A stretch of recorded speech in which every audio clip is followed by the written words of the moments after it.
नमस्कार मित्रांनो, आजचा जो आपला टॉपिक आहे तो आहे वेपर प्रेशर लोअरिंग। तर या पॉइंट मध्ये तुम्ही पहा की तुमच्या समोर सुरुवातीला दोन बीकर दिलेले आहेत। तर पहिल्या बीकर मध्ये आपण प्युअर सॉल्व्हंट घेणार आहे। हा जो पहिला बीकर आहे या पहिल्या बीकर मध्ये आपण प्युअर सॉल्व्हंट घेणार आहे। प्युअर सॉल्व्हंट घेणार आहे आणि हा प्युअर सॉल्व्हंट कसा असणार आहे तर वोलाटाईल असणार आहे। ठीक आहे। त्याचबरोबर हा जो बीकर आहे या ठिकाणी आपण एनक्लोज करणार आहे। त्यानंतर दुसरा जो बीकर आहे या बीकर मध्ये आपण सोल्युशन घेणार आहे। या बीकर मध्ये आपण सोल्युशन घेणार आहे आणि सोल्युशन मध्ये काय असणार आहे, दोन कंपोनंट असणार, एक म्हणजे सोल्यूट आणि दुसरा म्हणजे काय असणार आहे, सॉल्व्हंट असणार आहे। ठीक आहे। म्हणजे या ठिकाणी आपण या बीकर मध्ये सोल्युशन घेणार आणि या ठिकाणी हा बीकर या ठिकाणी एनक्लोज करणार आहे। मग सोल्युशन मध्ये दोन कंपोनंट आहेत, सोल्यूट आणि सॉल्व्हंट। त्यापैकी सोल्यूट हा जो कंपोनंट आहे तो नॉन वोलाटाईल कंपोनंट आहे आणि सॉल्व्हंट हा कंपोनंट वोलाटाईल असणार आहे।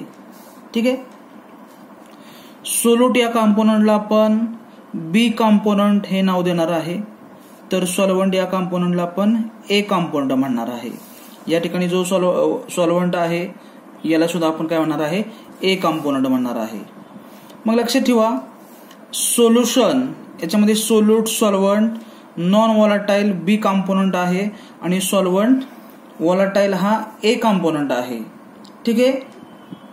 तर या ठिकाणी सुरुवातीला आपण वेपर प्रेशरचा स्टडी करणार आणि त्यानंतर लोअरिंग ऑफ वेपर प्रेशर। मग पहा या ठिकाणी की सुरुवातीला जो आपण बीकर घेतलेला आहे या बीकर मध्ये आपण प्युअर सॉल्व्हंट घेतलेला आहे आणि तो प्युअर सॉल्व्हंट कसा आहे, वोलाटाईल आहे। प्युअर सॉल्व्हंट कसा आहे, वोलाटाईल आहे।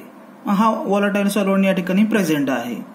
या वोलाटाईल सॉल्व्हंट पासून प्युअर वोलाटाईल सॉल्व्हंट जो आहे हा सिंगल सॉल्व्हंट आहे, म्हणजे एकच कंपोनंट आहे आणि एका कंपोनंट पासून या ठिकाणी जे वेपर प्रेशर तयार होणार आहे, एका कंपोनंट पासून या ठिकाणी जे वेपर प्रेशर तयार होणार आहे या वेपर प्रेशरला आपण म्हणणार आहे vapour pressure of pure solvent. याला काय म्हणणार, vapour pressure of pure solvent. आणि ते वेपर प्रेशर आपण दाखवणार आहे पी नॉट ए। पी नॉट ए म्हणजेच काय तर एका कंपोनंट पासून जे वेपर प्रेशर तयार होणार आहे, एका कंपोनंट पासून जे वेपर प्रेशर तयार होणार आहे त्याला आपण म्हणणार आहे vapour pressure of pure solvent P naught ए। या ठिकाणी तुम्ही पाहू शकता दुसऱ्या बीकर मध्ये की सोल्युशन दिलेलं आहे। या ठिकाणी सोल्युशन दिलेलं आहे आणि या सोल्युशन मध्ये दोन कंपोनंट आहेत, ए कंपोनंट आणि बी कंपोनंट। ठीक आहे। पण या ठिकाणी या सोल्युशनचं या ठिकाणी जे वेपर प्रेशर तयार होणार आहे, तर या ठिकाणी जे वेपर प्रेशर तयार होणार आहे तर हे वेपर प्रेशर एकाच कंपोनंट पासून तयार होणार आहे आणि तो कंपोनंट म्हणजे काय असणार आहे, ए असणार आहे। म्हणजेच बी जो कंपोनंट आहे तर या बी कंपोनंट पासून वेपर प्रेशर तयार होणार नाही, कारण बी जो कंपोनंट आहे तो नॉन वोलाटाईल आहे। बी कंपोनंट कसा आहे, नॉन वोलाटाईल आहे आणि नॉन वोलाटाईल आहे याचा अर्थ non volatile component vapour pressure तयार करणार नाही। नॉन वोलाटाईल कंपोनंट जो असणार आहे तो वेपर प्रेशर तयार करणार नाही। याचा अर्थ सोल्युशन मध्ये या ठिकाणी जे वेपर प्रेशर तयार झालेलं आहे हे वेपर प्रेशर फक्त सोल्युशन मधल्या ए कंपोनंट पासून तयार झालेलं आहे। म्हणजे मला या ठिकाणी सांगायचं आहे की सोल्युशन मध्ये या ठिकाणी जे वेपर प्रेशर तयार झालेलं आहे हे वेपर प्रेशर त्या सोल्युशन मधील ए या कंपोनंट पासून जे वेपर प्रेशर तयार झालेलं आहे त्याच्यावरती डिपेंड आहे। बी या कंपोनंट बी हा जो कॉम्पोनंट आहे हा नॉन व्हॉलेटाईल आहे आणि बी या कॉम्पोनंट पासून वेपर प्रेशर तयार होणार नाही. म्हणून या ठिकाणी आपण सांगू शकतो की vapour pressure of B is equal to 0. म्हणजे सोल्युशन मध्ये बी या कॉम्पोनंटचं वेपर प्रेशर काय असणार आहे 0 असणार आहे. सोल्युशन मध्ये बी या कॉम्पोनंटचं वेपर प्रेशर काय असणार 0 असणार. म्हणजेच या ठिकाणी जे वेपर प्रेशर तयार झालेलं आहे हे वेपर प्रेशर फक्त ए या कॉम्पोनंट पासून तयार झालेला आहे. मग या ठिकाणी लोअरिंग ऑफ वेपर प्रेशर हा कन्सेप्ट काय आहे पहा. या ठिकाणी की तुमच्या समोर जे 2 बीकर आहेत या दोन्ही बीकर मध्ये या ठिकाणी ए कॉम्पोनंट आहे म्हणजे एकच कॉम्पोनंट आहे. या ठिकाणी ए बी कॉम्पोनंट आहे. मग या दोन्ही बीकर मध्ये लिक्विडचा या ठिकाणी या सॉल्व्हंटचा किंवा या लिक्विडचा सरफेस एरिया आणि या लिक्विडचा सरफेस एरिया सेम आहे. या दोघांचा सुद्धा सरफेस एरिया काय आहे सेम आहे. पण या ठिकाणी ए कॉम्पोनंट आहे किंवा एक सिंगल कॉम्पोनंट आहे आणि या सिंगल कॉम्पोनंट मध्ये किंवा हा जो सिंगल कॉम्पोनंट आहे या सिंगल कॉम्पोनंटचा हा जो हे जे लिक्विड आहे तर या लिक्विड मध्ये या सरफेसला सर्व काय असणार आहेत ए कॉम्पोनंट असणार आहेत. या ठिकाणी सर्व काय असणार आहेत ए कॉम्पोनंट. म्हणजे या ठिकाणी जो सरफेस एरिया आहे या सरफेस एरियावरती सर्व ए कॉम्पोनंट असणार आणि सर्व ए कॉम्पोनंट पासून या ठिकाणी वेपर प्रेशर तयार होणार आहे. काय तयार होणार आहे वेपर प्रेशर. आणि हे वेपर प्रेशर काय असणार आहे प्युअर असणार आहे. मग या ठिकाणी तुम्ही पाहू शकता हा जो सरफेस एरिया आहे हा सुद्धा याच्या एवढाच सरफेस एरिया आहे. पण या सरफेस एरियामध्ये काय असणार की या ठिकाणी ए असणार आहे याच्या शेजारी काय असणार बी असणार. इथं ए असेल त्याचबरोबर बी असेल. या ठिकाणी ए असणार आहे इथं बी असणार या ठिकाणी ए असणार आहे. मग सोल्युशनचं जे या ठिकाणी वेपर प्रेशर तयार होणार आहे हे ए कॉम्पोनंट पासून तयार होणार. ठीक आहे. पण एच्या शेजारी जो बी कॉम्पोनंट आहे बी कॉम्पोनंट वेपर प्रेशर तयार होणार नाही. म्हणजे या ठिकाणी जेवढा सरफेस एरिया आहे या सरफेस एरियामध्ये जे ए कॉम्पोनंट आहेत तर या ए कॉम्पोनंट पासून या ठिकाणी वेपर प्रेशर तयार होणार पण बी कॉम्पोनंट पासून वेपर प्रेशर तयार होणार नाही. म्हणजेच या ठिकाणी जे वेपर प्रेशर तयार झालेलं आहे ए कॉम्पोनंट पासून आणि या ठिकाणी जे वेपर प्रेशर तयार झालेलं आहे ए कॉम्पोनंट पासून यांचं जर आपण कम्पॅरिझन केलं तर लक्षात ठेवा सोल्युशन मधील जो ए कॉम्पोनंट आहे याचं वेपर प्रेशर कमी असणार आहे.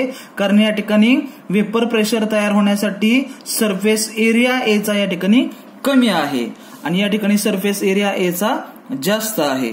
म्हणजे जेवढा सरफेस एरिया एचा जास्त तेवढे वेपर प्रेशर काय होणार या ठिकाणी जास्त तयार होणार आहे.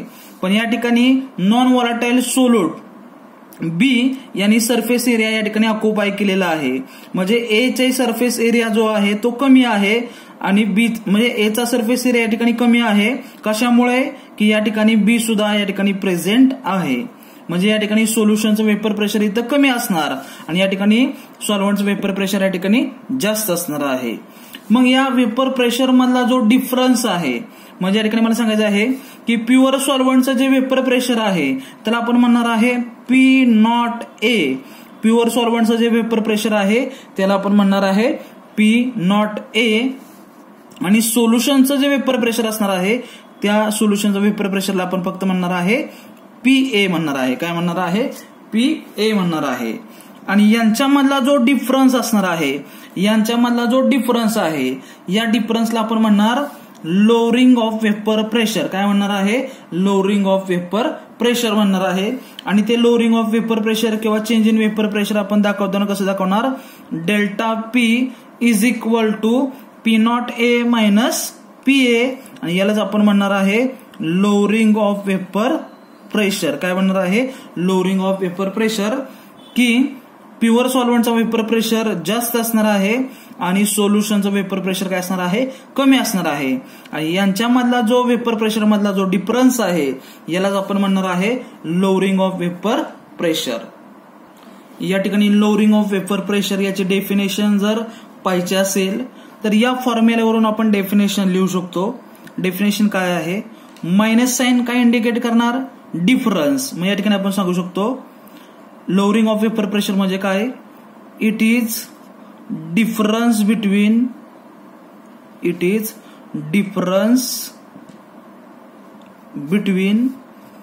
या ठिकाणी बघा पी नॉट ए म्हणजे काय असणार vapour pressure of pure solvent, vapour pressure of pure solvent, and PA म्हणजे काय असणार आहे, vapour pressure of solvent in solution, solvent in solution.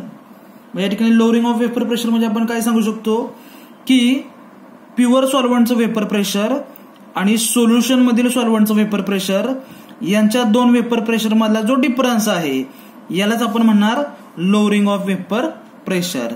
ठीक आहे. मग डेफिनेशन काय सांगू शकतो, मायनस साइन म्हणजेच काय, it is the difference between vapour pressure of pure solvent and vapour pressure of solvent in solution. ठीक आहे. मग या दोन वेपर प्रेशर मध्ये ऍक्च्युअल किती डिफरन्स आहे हा कॅल्क्युलेट करण्यासाठी आपणाला राऊल्ट्स लॉचा स्टडी करावा लागेल. पहा या ठिकाणी पुढचा पॉइंट. मग पुढचा पॉइंट आहे Raoult's law for solutions of non volatile solutes. पुन्हा एकदा पहा, Raoult's law for solutions of non volatile solutes. मग या पॉइंटमध्ये तुम्हाला याच्या अगोदर राऊल्ट्स लॉ हा कन्सेप्ट झालेला आहे. मग राऊल्ट्स लॉ या कन्सेप्टमध्ये काय सांगितलेलं आहे पहा, की तुमच्या समोर हे सोल्युशन आहे आणि या सोल्युशन मध्ये नॉन व्हॉलटाईल सोल्यूट प्रेझेंट आहे. या सोल्युशन मध्ये नॉन व्हॉलटाईल सोल्यूट प्रेझेंट आहे आणि या नॉन व्हॉलटाईल सोल्यूट आहे आणि सॉल्व्हंट हा व्हॉलटाईल आहे. मग या ठिकाणी जे वेपर प्रेशर तयार होणार हे वेपर प्रेशर फक्त एकाच कंपोनंट पासून तयार होणार आहे, व्हॉलटाईल कंपोनंट पासून तयार होणार. व्हॉलटाईल कंपोनंट A आहे, या A कंपोनंट पासूनच या ठिकाणी वेपर प्रेशर तयार होणार आहे, B कंपोनंट पासून वेपर प्रेशर तयार होणार नाही. म्हणजे मला सांगायचं आहे सोल्युशन असेल आणि सोल्युशन मधील एकाच कंपोनंट पासून या ठिकाणी वेपर प्रेशर तयार झालं असेल तर त्या वेपर प्रेशरला आपण म्हणणार आहे पार्शल वेपर प्रेशर. काय म्हणणार आहे, पार्शल वेपर प्रेशर. मग सोल्युशनचं हे पार्शल वेपर प्रेशर म्हणजे काय असणार आहे तर PA असणार आहे. सोल्युशनचं हे पार्शल वेपर प्रेशर म्हणजे आपण काय घेणार आहे, PA ही टर्म घेणार आहे. सोल्युशनचं हे जे पार्शल वेपर प्रेशर असणार आहे याला आपण PA म्हणणार आहे. मग या ठिकाणी तुम्ही पाहू शकता की जे तुम्हाला सोल्युशन दिलेलं आहे त्या सोल्युशन मध्ये PA हे पार्शल वेपर प्रेशर असणार आहे. मग अकॉर्डिंग टू राऊल्ट्स लॉ काय सांगतो, एखाद्या सोल्युशनचं पार्शल वेपर प्रेशर हे पार्शल वेपर प्रेशर कोणा एवढं असणार आहे तर त्या सोल्युशन मधील प्युअर कंपोनंटचं वेपर प्रेशर आणि त्याच कंपोनंटचं मोल फ्रॅक्शन यांच्या मल्टिप्लिकेशन एवढं असणार आहे. पुन्हा एकदा बघा, PA म्हणजे काय असणार आहे, पार्शल वेपर प्रेशर. हे पार्शल वेपर प्रेशर कोणा एवढं असणार आहे तर त्या सोल्युशन मधील हा जो A कंपोनंट आहे या A कंपोनंटचं प्युअर वेपर प्रेशर म्हणजे P0A आणि मोल फ्रॅक्शन XA यांच्या मल्टिप्लिकेशन एवढं असणार आहे. ठीक आहे. पण या ठिकाणी तुम्ही पाहू शकता XA सोल्युशन मध्ये mole fraction of XA plus XB is equal to काय असणार आहे, 1 असणार आहे. मग या ठिकाणी आपण XA is equal to 1 minus हा XB पलीकडे गेल्यानंतर काय होणार आहे, मायनस XB म्हणजे 1 मायनस XB. म्हणजे मला सांगायचं आहे XA याची आपण व्हॅल्यू काय घेऊ शकतो, 1 मायनस XB घेणार आहे. या ठिकाणी मग पहा PA is equal to P0A. या ठिकाणी XA याची व्हॅल्यू काय घेणार, 1 मायनस XB इन ब्रॅकेट मध्ये 1 मायनस XB घेणार आहे. ठीक आहे. मग पुढे पहा या ठिकाणी PA is equal to P0A into 1 काय येणार, P0A. त्यानंतर मायनस P0A इंटू XB काय येणार आहे, P0A XB येणार आहे. त्यानंतर हीच टर्म आपण रिअरेंज करणार म्हणजे P0A XB या साईडला घेणार आहे आणि PA जी ही टर्म आहे या साईडला घेणार आहे. म्हणजे इक्वेशन काय तयार होईल पहा, या ठिकाणी मायनस P0A XB या साईडला आल्यानंतर काय होईल, P0A XB is equal to P0A minus PA ही टर्म या साईडला आल्यानंतर काय होणार, या ठिकाणी PA. ठीक आहे. या ठिकाणी तुम्ही पाहू शकता P0A म्हणजे काय असणार आहे, तर vapour pressure of pure solvent, आणि PA म्हणजे काय आहे, vapour pressure of solvent in solution. म्हणजेच इन शॉर्ट तुम्ही वरती पाहिलेलं आहे, या ठिकाणी P0A मायनस PA यालाच आपण काय म्हणतो, लोअरिंग ऑफ वेपर प्रेशर. काय म्हणतो, लोअरिंग ऑफ वेपर प्रेशर म्हणजेच डेल्टा P म्हणतो. म्हणजे मला सांगायचं आहे की या ठिकाणी P0A into XB is equal to या दोन्ही मधला जो डिफरन्स आहे त्याला आपण लोअरिंग ऑफ वेपर प्रेशर म्हणतो. या दोन्ही ऐवजी आपण काय घेऊ शकतो, या ठिकाणी डायरेक्ट डेल्टा P घेऊ शकतो. काय घेऊ शकतो, delta P is equal to काय असणार आहे, P0A इंटू काय घेणार आपण, XB घेणार आहे. काय घेणार आहे, XB. आता यामध्ये P0A वेपर प्रेशर ही टर्म कॉन्स्टंट आहे, यावरून आपण काय सांगू शकतो, मग delta P is directly proportional to XB. काय सांगणार आहे, delta P is directly proportional to XB. याचा अर्थ डेल्टा P म्हणजे काय असणार आहे, तर डिफरन्स बिट किंवा lowering of vapour pressure P0A minus PA. बरोबर आहे का. डेल्टा P म्हणजे काय आहे, P0A मायनस PA म्हणजेच लोअरिंग ऑफ वेपर प्रेशर. म्हणजे मला सांगायचं आहे की डेल्टा P म्हणजे लोअरिंग ऑफ वेपर प्रेशर आहे, आणि हे लोअरिंग ऑफ वेपर प्रेशर कशाला डायरेक्टली प्रोपोर्शनल आहे, तर mole fraction of non volatile solute. या ठिकाणी बी कॉम्पोनंट म्हणजे काय आहे, नॉन व्हॉलटाईल सोल्यूट आहे. म्हणजे नॉन व्हॉलटाईल सोल्यूट बी आहे, आणि या बीच्या मोल फ्रॅक्शन वरती या ठिकाणी lowering of vapour pressure depend आहे. मग मोल फ्रॅक्शन ऑफ बी इन्क्रीज होणार, मोल फ्रॅक्शन ऑफ बी वाढल्यानंतर लोअरिंग ऑफ वेपर प्रेशर सुद्धा काय होणार आहे, वाढणार आहे. म्हणजे यांच्यामधला डिफरन्स काय होणार, वाढत जाणार आहे. म्हणजे in short mole fraction of B म्हणजेच नॉन व्हॉलटाईल सोल्यूट वरती लोअरिंग ऑफ वेपर प्रेशर काय आहे, डिपेंड आहे. म्हणून लोअरिंग ऑफ वेपर प्रेशर ही काय आहे, कॉलिगेटिव्ह प्रॉपर्टी आहे. म्हणून लोअरिंग ऑफ वेपर प्रेशर काय आहे, कॉलिगेटिव्ह प्रॉपर्टी आहे. ठीक आहे. तुम्हाला या ठिकाणी हा फॉर्म्युला अतिशय महत्वाचा आहे. हा फॉर्म्युला तुम्ही लक्षात ठेवू शकता. ठीक आहे. यानंतर पुढचा जो पॉइंट आहे तो आहे relative lowering of vapour pressure. या फॉर्म्युल्यावरून आपण तो पाहणार आहे. पहा या ठिकाणी की पुढचा जो पॉइंट आहे relative lowering of vapour pressure. आता relative lowering of vapour pressure म्हणजे काय, तर एकदम इझी आहे. पहा या ठिकाणी delta P is equal to P0A into XB. मग या ठिकाणी P0A ही जी टर्म आहे या साईडला नंतर काय होणार आहे, डिवाइड होणार आहे. म्हणजे इक्वेशन तयार होईल delta P divided by P0A is equal to XB तयार होणार आहे. मग या ठिकाणी delta P divided by P0A, delta P म्हणजे lowering of vapour pressure, P0A minus PA divided by P0A is equal to XB. आणि या टर्मला आपण काय म्हणणार आहे, relative lowering of vapour pressure. काय म्हणणार आहे, relative lowering of vapour pressure म्हणणार आहे. मग यामध्ये बघा की vapour pressure of pure solvent आणि vapour pressure of solvent in solution यांच्यामधला जो डिफरन्स आहे किंवा या ठिकाणी याला आपण म्हणणार लोअरिंग ऑफ वेपर प्रेशर. तर या लोअरिंग ऑफ वेपर प्रेशरचं या ठिकाणी कम्पॅरिझन आपण कशाबरोबर करतोय, तर vapour pressure of pure solvent याच्याबरोबर कम्पॅरिझन करत आहे. ठीक आहे. यालाच आपण म्हणणार आहे relative lowering of vapour pressure. मग relative lowering of vapour pressure म्हणजेच काय, पहा या ठिकाणी यांचा रेशो आहे. रेशो मध्ये काय सांगू शकतो आपण, it is the ratio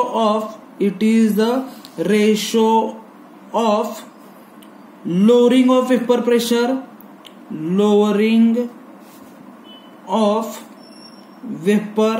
pressure to the vapour pressure of pure solvent. Vapour pressure of pure solvent यालाच आपण काय म्हणणार आहे, लोअरिंग ऑफ वेपर प्रेशर. ठीक आहे. आणि त्यानंतर lowering of vapour pressure is equal to काय आहे, mole fraction of non volatile solute XB.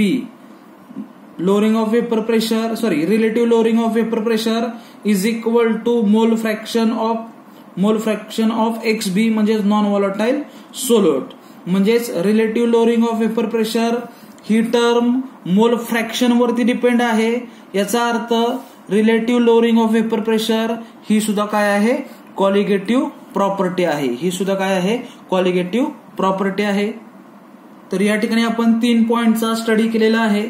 पहिला जो आहे लोअरिंग ऑफ वेपर प्रेशर, आणि लोअरिंग ऑफ वेपर प्रेशरचा फॉर्म्युला काय, delta P is equal to P0A minus PA. हा फॉर्म्युला अतिशय महत्वाचा आहे. त्यानंतर दुसरा point Raoult's law of non volatile solute in solution. त्यामध्ये आपण delta P is equal to P0A into XB घेणार आहे.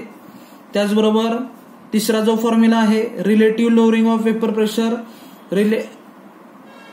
Relative lowering of vapour pressure P0A minus PA divided by P0A is equal to XB किंवा delta P divided by P0A is equal to XB. ठीक आहे. जर तुम्हाला याच्यामध्ये काय शंका असेल तर कमेंट बॉक्समध्ये तुम्ही विचारू शकता. थँक्यू.